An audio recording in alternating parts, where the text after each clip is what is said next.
নমস্কার বন্ধুরা, আমি সৌরজিৎ চলে এসেছি আবার একটি নতুন ভিডিও নিয়ে নতুন টপিকের ওপর।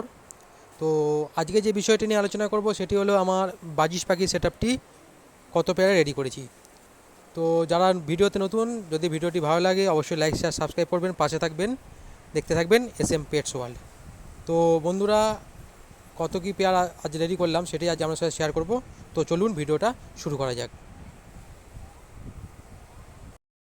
তো বন্ধুরা, এখানে যেটি দেখতে পাচ্ছেন, এখানে 3 খাঁচা রয়েছে। এই খাঁচার মধ্যেই আমার বাজিস বার্ডের পেয়ারিংগুলো সেটিং করেছি, সেটআপটা রেডি করেছি। তো এই 3 খাঁচার মধ্যে এক একটা কেজেতে 4 পেয়ার করে বদ্রি পাখি রেখেছি এবং পেয়ারগুলি সেট করা হয়েছে। এবং অন্য একটিতেও 4 পেয়ার রয়েছে এবং আরেকটি কেজ রয়েছে, তার মধ্যে 2 পেয়ার রয়েছে। তো এইভাবেই বাজিস বার্ডগুলো সেটআপ রেডি করা হয়েছে। তো চলুন ভিডিওটা দেখুন।